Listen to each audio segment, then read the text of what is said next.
それでは皆さん一度深い深呼吸をしていきましょう。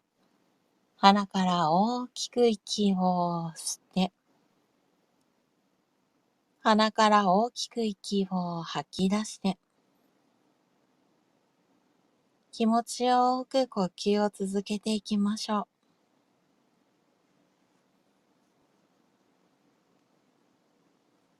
レモン、梶井元次郎。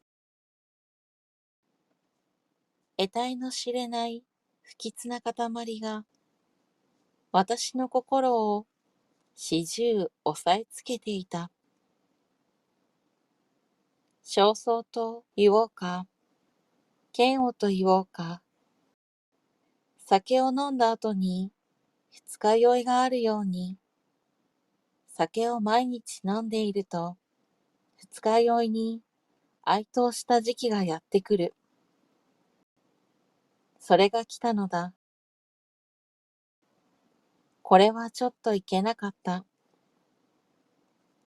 結果した敗戦カタルや神経衰弱がいけないのではない。また背を焼くような借金などがいけないのではない。いけないのはその不吉な塊だ。以前私を喜ばせたどんな美しい音楽も、どんな美しい詩の一節も、辛抱がならなくなった。蓄音機を聞かせてもらいに、わざわざ出かけて行っても、最初の2、3小節で、不意に立ち上がってしまいたくなる。何かが私を痛まらずさせるのだ。それで終始私は街から街を浮浪し続けていた。なぜだかその頃の私は、みすぼらしくて美しいものに強く引きつけられたのを覚えている。風景にしても、崩れかかった街だとか、その街にしても、よそよそしい表通りよりも、どこか親しみのある、汚い洗濯物が干してあったり、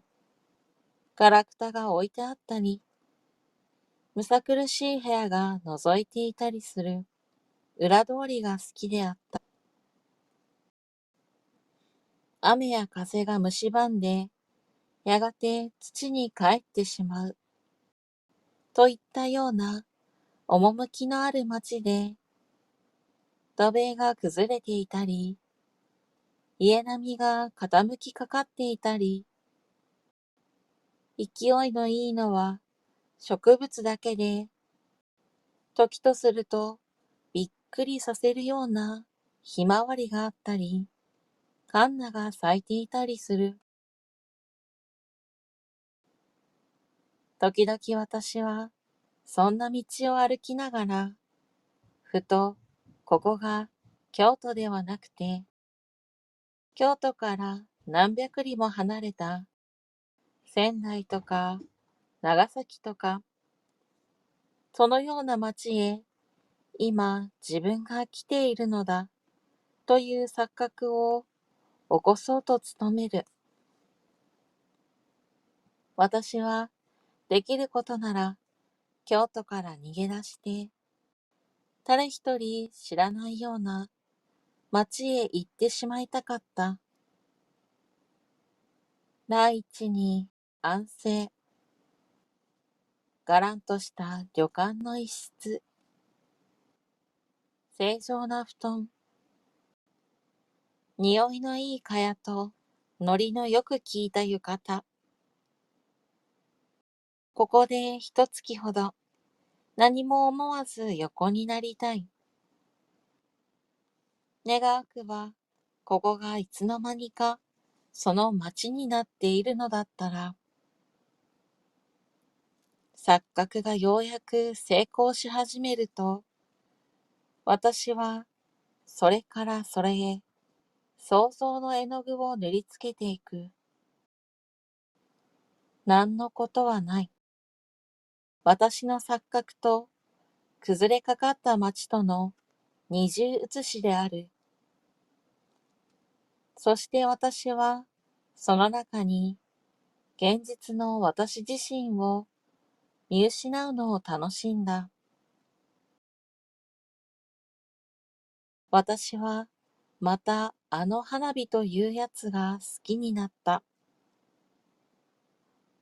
花火そのものは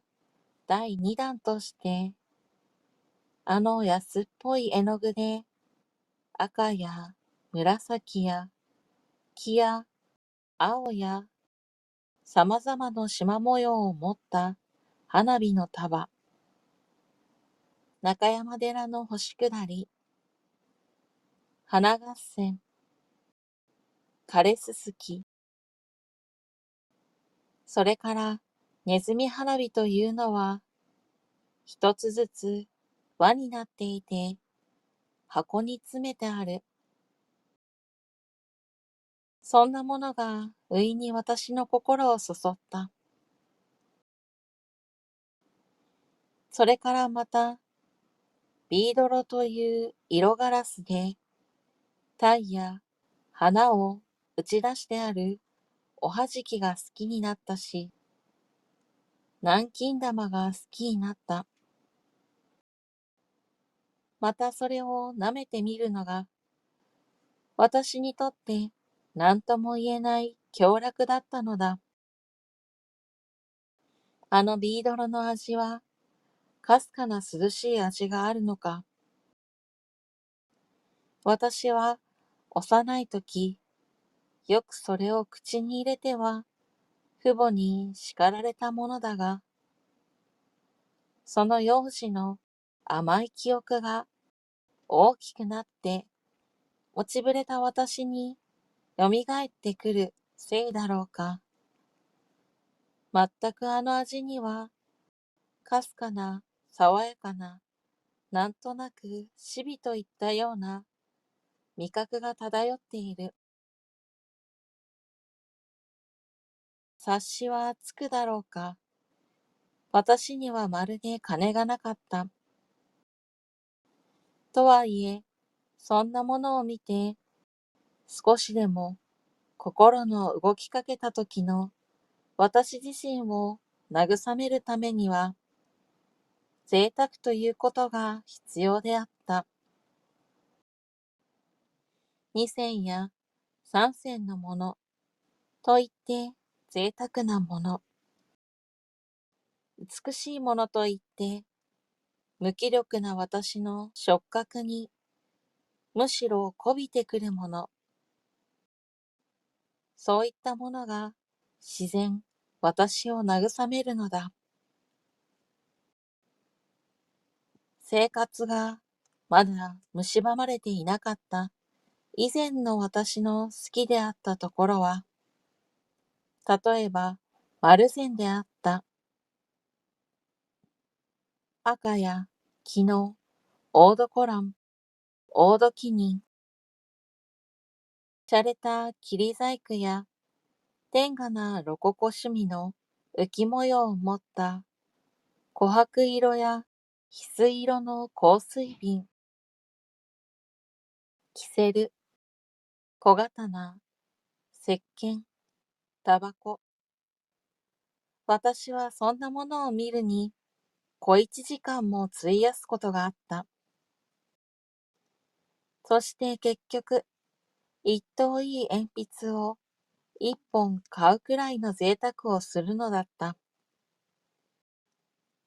しかし、ここももう、その頃の私にとっては、重苦しい場所に過ぎなかった。書籍、学生、勘定代。これらは皆、借金取りの亡霊のように、私には見えるのだった。ある朝、その頃の私は、甲の友達から乙の友達へ、というふうに、友達の下宿を転々として暮らしていたのだが、友達が学校へ出てしまった後の空虚な空気の中に、没年と一人取り残された。私はまた、ここからさまよい出なければならなかった。何かが私を追い立てる。そして町から町へ、先に行ったような裏通りを歩いたり、駄菓子屋の前で立ち止まったり、乾物屋の干しエビや大棚や湯葉を眺めたり、とうとう私は二条の方へ寺町を下がり、ここの果物屋で足を止めた。ここでちょっとその果物屋を紹介したいのだが、その果物屋は私の知っていた範囲で最も好きな店であった。ここは決して立派な店ではなかったのだが、果物屋固有の美しさが最も露骨に感じられた。果物は火星勾配の急な台の上に並べてあって、その台というのも古びた黒い漆塗りの板だったように思える。何か華やかな美しい音楽のアレグロの流れが見る人を石に化したというゴルゴンの鬼面的なものを差し付けられて、あんな色彩やあんなバオリウムに凝り固まったというふうに果物は並んでいる。青物もやはり奥へ行けば行くほどうず高く積まれてある。窓際、あそこの人参葉の美しさなどは素晴らしかった。それから水につけてある豆だとか、くわいだとか、またここの家の美しいのは夜だった。寺町通りは一層に賑やかな通りで、と言って漢字は東京や大阪よりはずっと住んでいるが、飾り窓の光がおびただしく街路へ流れ出ている。それがどうしたわけか、その店先の周囲だけが妙に暗いのだ。もともと片方は暗い二条通りに接している街角になっているので、暗いのは当然であったが、その隣家が寺町通りにある家にもかかわらず、暗かったのがはっきりしない。しかし、この家が暗くなかったら、あんなにも私を誘惑するには至らなかったと思う。もう一つは、その家の打ち出しだ、ひさしなのだが、そのひさしが目深にかぶった帽子のひさしのように、これは形容というよりも、おや、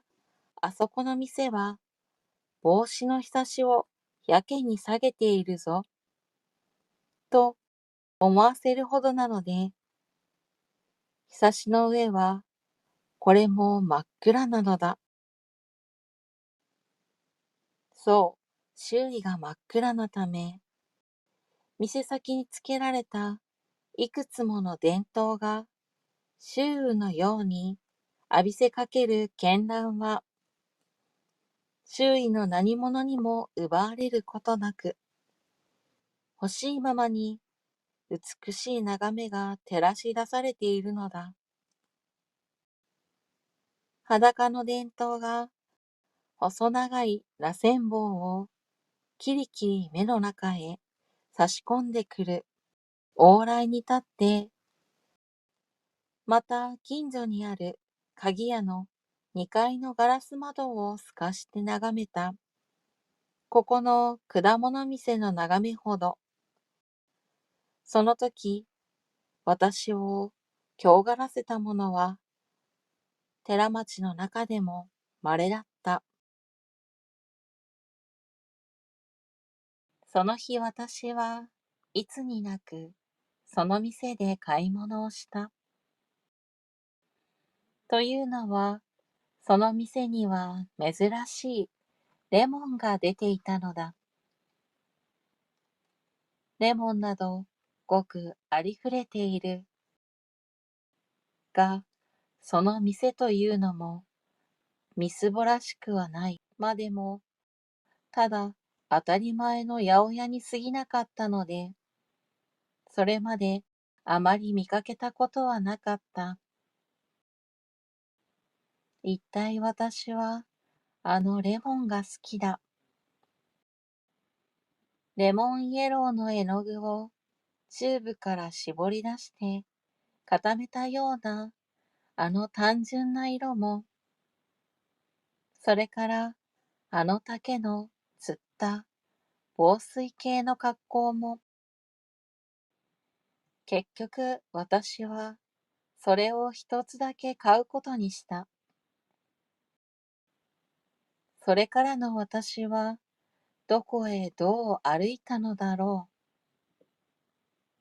私は長い間街を歩いていた。終始私の心を押さえつけていた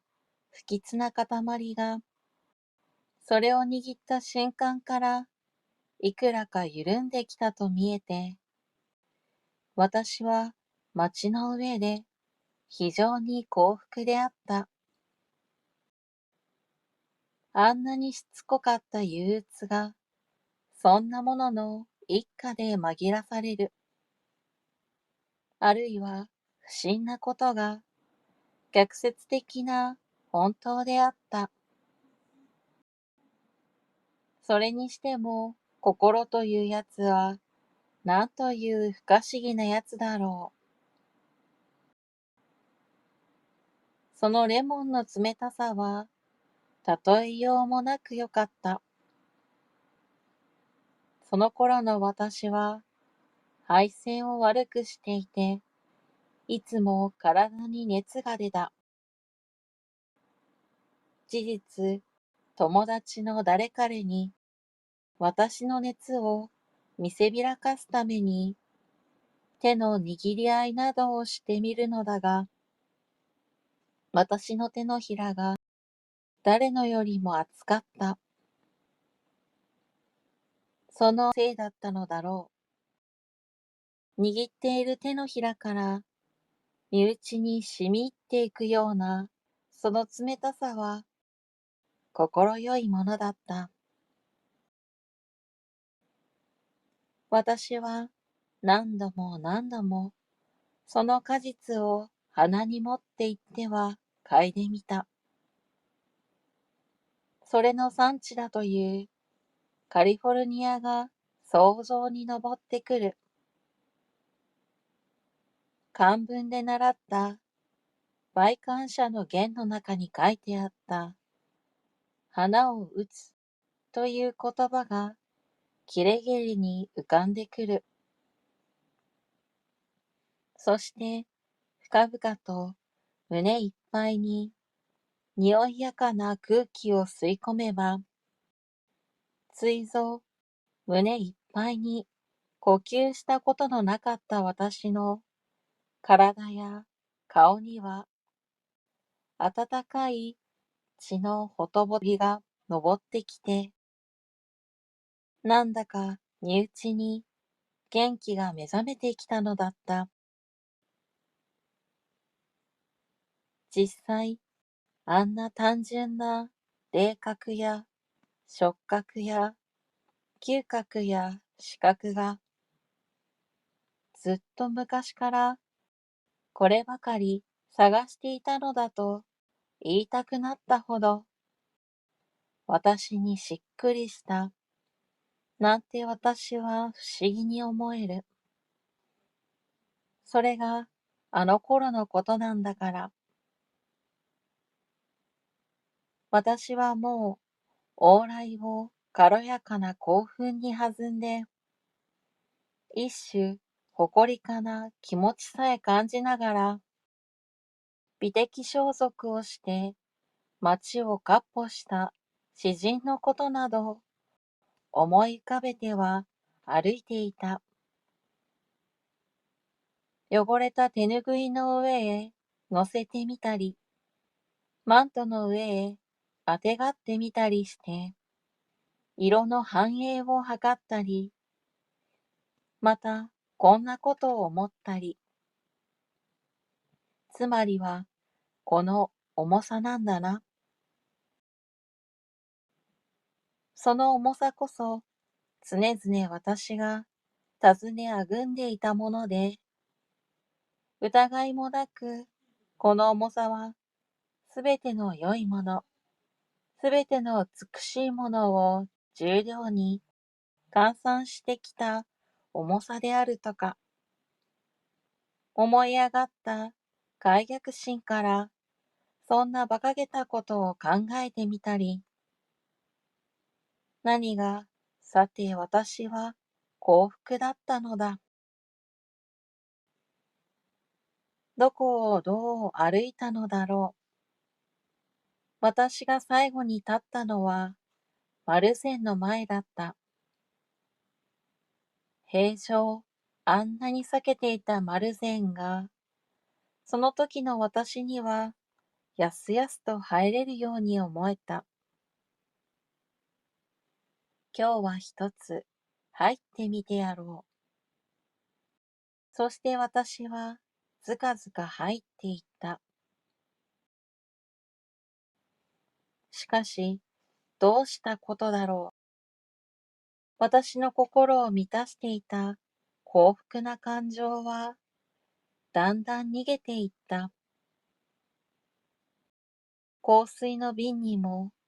キセルにも、私の心はのしかかってはゆかなかった。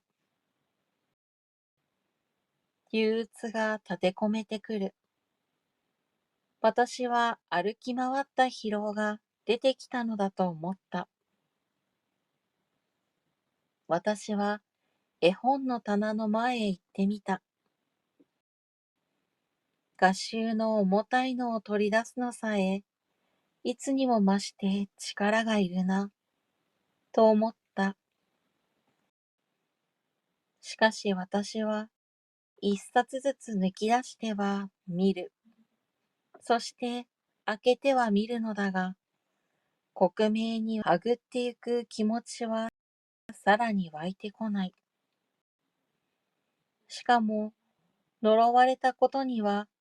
また次の一冊を引き出してくる。それも同じことだ。それでいて一度バラバラとやっていなくては気が済まないのだ。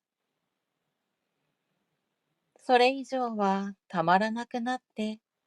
そこへ置いてしまう。以前の位置へ戻すことさえできない。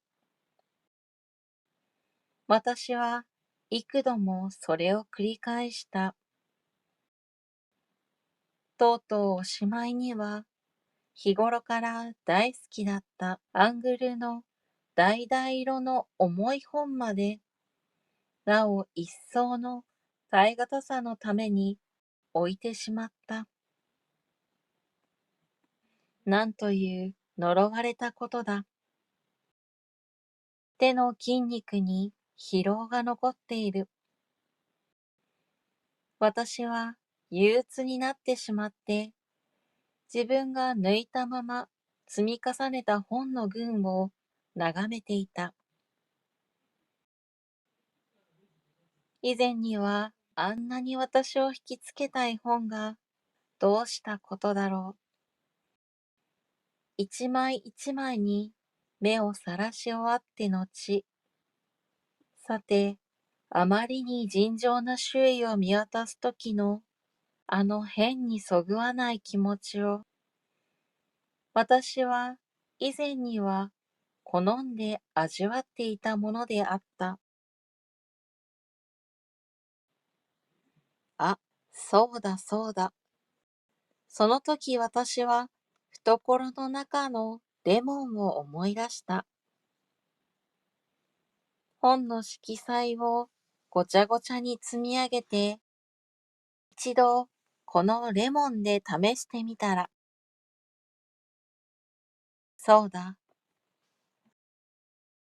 私にまた先ほどの軽やかな興奮が返ってきた。私は手当たり次第に積み上げ、また慌ただしく潰し、また慌ただしく築き上げた。新しく引き抜いて付け加えたり、取り去ったりした。機械的な、幻想的な城が、その度に赤くなったり、青くなったりした。やっとそれは出来上がった。そして軽く踊り、上がる心を制しながら、その城壁の頂に、恐る恐る、レモンを据え付けた。そしてそれは上出来だった。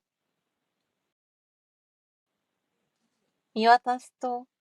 そのレモンの色彩は、ガチャガチャした色の階調をひっそりと紡錘形の身体の中へ吸収してしまって、カーンとさえ帰っていた。私には、埃っぽい丸善の中の空気が、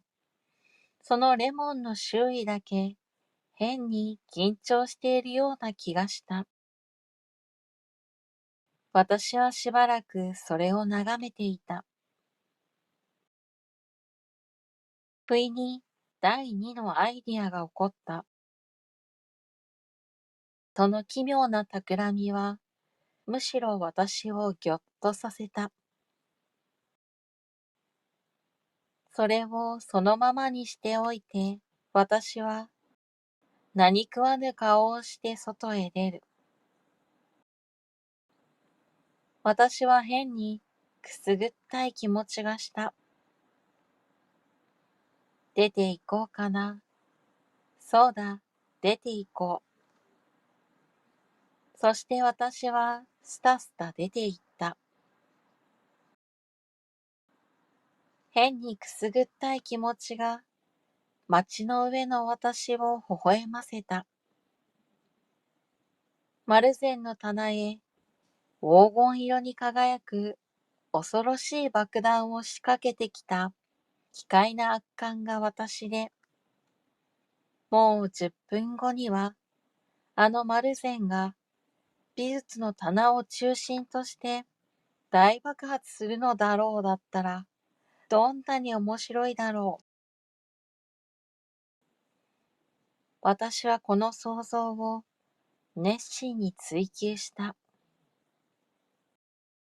そうしたら、あの気詰まりな丸善も木っ端みじんだろう。そして私は活動写真の看板絵が期待な趣で街を彩っている峡谷を下がっていった。